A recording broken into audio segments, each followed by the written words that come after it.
السلام علیکم۔ کہانی کارنر میں خوش آمدید پیارے ویورز، آج پھر آپ کے لیے کسی کی زندگی پر بیتی ایک سچی کہانی لے کر حاضر ہوئی ہوں۔ چلیں اپنی کہانی شروع کرتے ہیں۔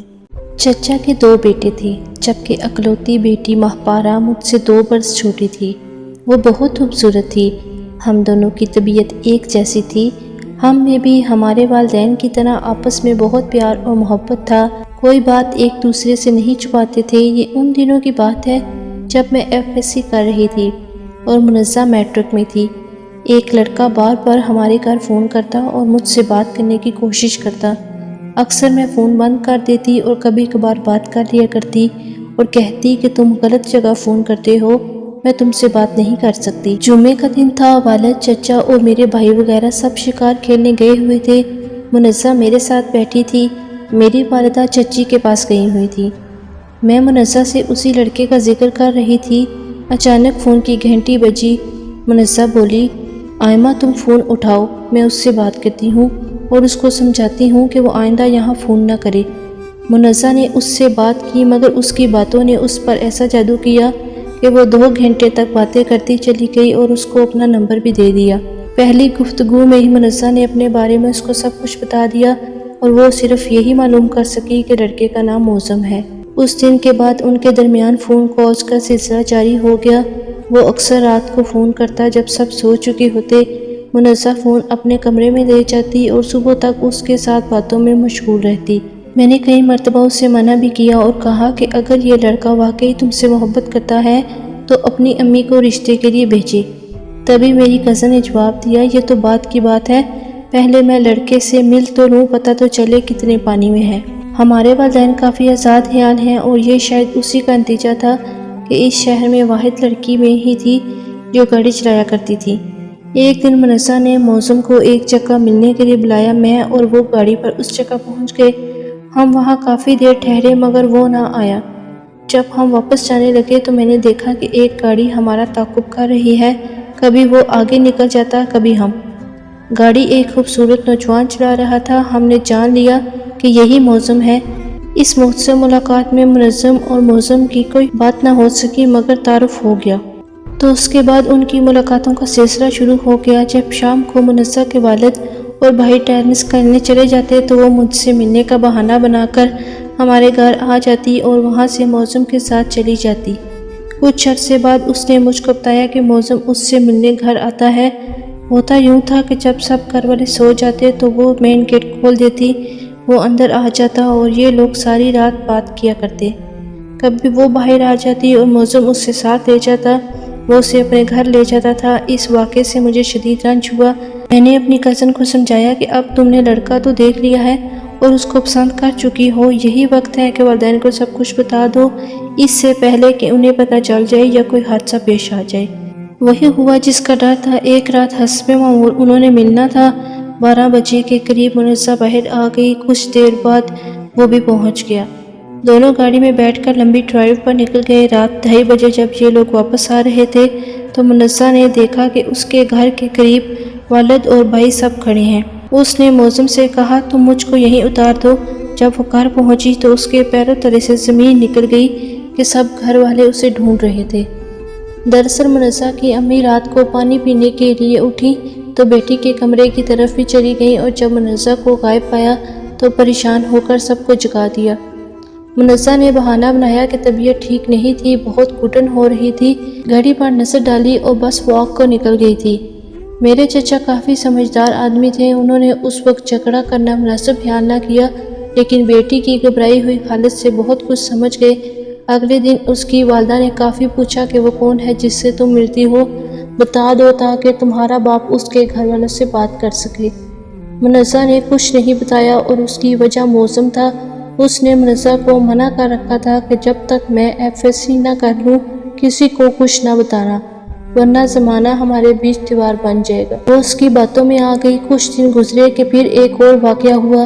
موزم نے منزہ کو فون کیا کہ تم سے ملنے کو بہت جی چاہ رہا ہے، میں رات کو ملنے آؤں گا، مگر رات کا انتظار کیے بغیر شام ہی کو ہمارے گھر کی طرف آ گیا۔ ہم سب لان میں بیٹھے چائے پی رہے تھے۔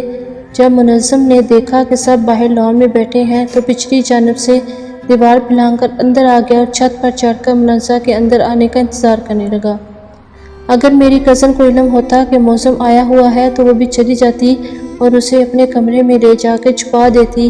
اچانک اس کے بھائی کی نظر چھت پر پڑ گئی۔ چور سمجھ کر چچا وغیرہ فوراً دوڑے اور پستول نکال لائے۔ وہ اسی سمت اوپر گئے جہاں موسم کو دیکھا تھا۔ اس نے چھت پر سے چھلانگ لگائی اور بھاگ گیا۔ چچا سمجھ گئے کہ شام 7 بجے کون چور ہو سکتا ہے۔ اس واقعے کے بعد سے ہمارا خود گاڑی ڈرائیو کرنا بند ہو گیا اور فون بھی ہماری دسترس سے دور کر دیے گئے۔ وہ پھر بھی کبھی کسی نہ کسی طریقے سے موسم کے ساتھ رابطہ کر لیتی اور وہ رات کو ہمارے گھر آ جاتا تھا۔ بتاتی چلوں کہ ہم مالدار معزز گھرانے سے تعلق رکھتی تھی۔ والد کے 3 بھائی کراچی اور اسلام آباد میں رہتے تھے جبکہ چچا ہمارے ساتھ رہتے تھے۔ بڑا سا ہمارا مکان 2 حصوں میں ایک دیوار کے ذریعے تقسیم تھا، لیکن دیوار میں بھی ہم لڑکیوں کے آنے جانے کی خاطر دروازہ لگا دیا گیا تھا۔ اسی وجہ سے میں اور منزہ جب چاہے ایک دوسرے کے گھر آ جا سکتی تھی۔ ایک دفعہ تو ایسا ہوا کہ وہ منزہ کے کمرے میں بیٹھا ہوا تھا کہ دروازہ کھلنے کی آواز آئی۔ اس نے فوراً اپنے اوپر چادر ڈال لی اور سوتا بن گیا۔ چچا جان اندر آ گئے، ادھر ادھر دیکھا، ان کی نظر پلنگ پر پڑی، چادر پر نہ گئی کہ اس پر کوئی ہے۔ انہوں نے دروازہ بند کیا اور واپس چلے گئے۔ موسم نے ایک غلطی یہ بھی کی کہ منزہ کے بارے اپنے ایک دوست کو سب باتیں بتاتا رہا۔ اس لڑکے کا دیگر غلط قسم کے لڑکوں سے ساتھ اٹھنا بیٹھنا تھا۔ ان آوارہ مزاج لڑکوں نے تمام واقعات دوسرے اپنے کماش کے لڑکوں کو بتائے، یہاں تک کہ موسم اور منزہ کے درمیان جو گفتگو بھی ہوتی وہ دوسرے لڑکوں تک پہنچتی رہتی۔ یوں میری کزن سارے شہر میں بدنام ہو گئی۔ اس کے چرچے گلی گلی ہونے لگے اور لڑکوں نے منزہ کو فون کر کر کے تنگ کرنا شروع کر دیا۔ آئے دن ہمارے گھر میں رونگ نمبر آنے شروع ہو گئے۔ اس طرح یہ تمام باتیں محلے کے ایک لڑکے کے ذریعے منزہ کے بھائی کے کانوں تک پہنچ گئیں۔ جب اس کے بھائیوں کو علم ہوا تو گھر آ کر انہوں نے بہن کو بہت مارا اور پستول نکال کر اس کو شوٹ کرنے لگے۔ تب چچی رو کر بیٹی کی زندگی کی بھیک مانگنے لگی۔ سارے بھائی اب موسم کے خون کے پیاسے تھے۔ اس کے پیچھے بھی گئے لیکن نہ ڈھونڈ سکے کیونکہ وہ تو ایسا غائب ہوا کہ اس کے گھر والوں کو بھی پتہ نہ چل سکا کہ کہاں چلا گیا ہے۔ منزہ پر سخت پابندیاں لگ گئیں، اس کا گھر سے نکلنا بھی بند کر دیا گیا۔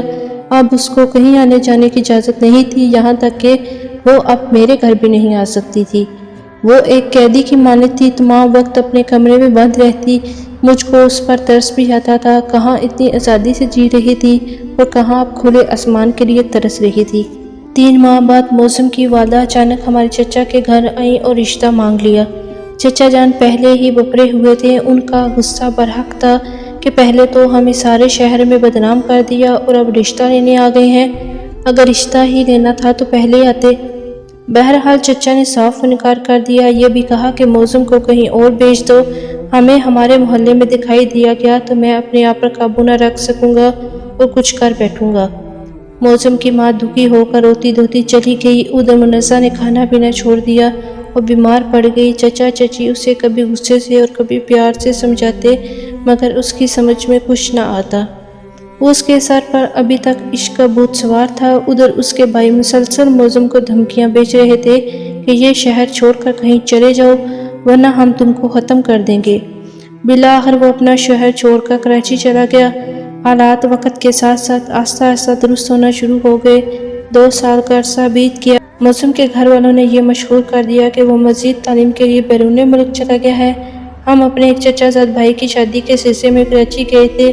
وہاں بازار میں منزہ کو موسم مل گیا اور دیکھتے ہی دیکھتے وہ ہماری نظروں سے گم ہو گئی۔ جب ہم گھر گئے تو چچا جان نے خوب ڈانٹا، کافی پریشانی تھی۔ ہم 2 دن تک ان کو ڈھونڈتے رہے مگر کراچی جیسے شہر میں وہ ہمیں کہاں مل سکتی تھی۔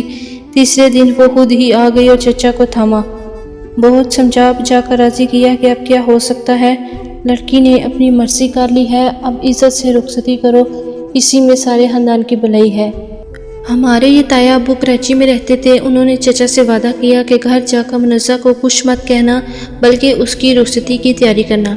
جب ہم گھر واپس آ گئے تو مجبوراً چچا کو اپنی عزت بچانے کی خاطر ان کی شادی کرنی پڑی اور برادری کو بلا کر باقاعدہ رخصت کیا تاکہ لوگ باتیں نہ بنائیں۔ یوں وہ جس لڑکے کے خون کے پیاسے تھے وہ انہی کے ہاتھوں سے ان کی بیٹی لے گیا۔ منزہ کی شادی تو ہو گئی اور اس شادی کو 20 برس بھی گزر گئے مگر اس کے بعد باپ اور بھائیوں نے اس سے کوئی ناطہ نہ رکھا۔ محلے میں برے لڑکوں نے البتہ جو باتیں پھیلائیں اس کا اثر مجھ پر بھی ہوا کہ ہم رہتے تو ایک ہی گھر میں تھے اور میں بھی اسی خاندان سے تھی، لہٰذا اس کے بعد میرا رشتہ کوئی نہ آیا۔ میں سوچتی تھی کہ اس تمام قصے میں بھلا میرا کیا قصور تھا۔ میں تو اس کو سمجھایا کرتی تھی کہ منزہ باز آ جاؤ اور والدین کو بتا دو، کم از کم ماں کو ہی بتا دو، مگر وہ نہ مانتی۔ منزہ نے نہ صرف اپنی زندگی خراب کی بلکہ میرا مستقبل بھی خراب کر دیا۔ ہم جس چھوٹے سے شہر میں رہتے تھے وہاں سب ایک دوسرے کو جانتے تھے، اسی سبب اب لوگ مجھے بھی اس جیسا سمجھتے تھے۔ بالآخر اسلام آباد والے چچا کو خیال آیا کہ جب تک آئمہ وہاں ہے اس کی شادی کسی اچھے گھرانے میں ممکن نہیں۔ انہوں نے والد صاحب کو سمجھایا اور زمین بکوا کر ان کو اسلام آباد شفٹ کیا۔ یہاں چچے کے ایک پڑوسی کی بیگم کی نظر مجھ پر پڑی تو بار بار ان کا آنا جانا ہونے لگا اور انہوں نے اپنے لڑکے کے لیے میرا رشتہ مانگ لیا۔ اس طرح دیر سے ہی صحیح مگر میرا گھر بس گیا اور والدین کی فکر ہٹی۔ سوچتی ہوں منزہ تو آج جیسی تیسی زندگی گزار رہی ہے، مگر ہم بہنوں کے رشتے میں کتنے کانٹے بکھیر گئی ہے، اور یہ سب اس کا کارن ہوا کہ ہم ایک چھوٹے سے شہر میں رہتے تھے۔ بڑے شہر میں پڑھے لکھے گھرانوں میں بھی اب لڑکے اور لڑکی کی مرضی کو شادی کی اہمیت دی جاتی ہے، اور پسند کی شادی اب اتنی بڑی خطا نہیں رہی کہ جس کی سزا تمام خاندان کی لڑکیوں کو بھگتنی پڑے۔ ویورز، اگر آپ کو ہماری کہانی پسند آئی ہے تو اس کو لائک کیجیے، شیئر کیجیے اور کمنٹ سیکشن میں اپنی رائے کا اظہار ضرور کریں۔ اور اگر ابھی تک آپ نے ہمارا چینل کہانی کارنر سبسکرائب نہیں کیا تو اس کو لازمی سبسکرائب کریں اور ساتھ لگے بیل آئیکن کو بھی پریس کر لیں تاکہ آپ کو ہماری ہر نیو ویڈیو کی نوٹیفیکیشن بھی ٹائم پر ملتی رہے۔ اگلی ویڈیو تک اجازت دیجیے۔ اللہ حافظ۔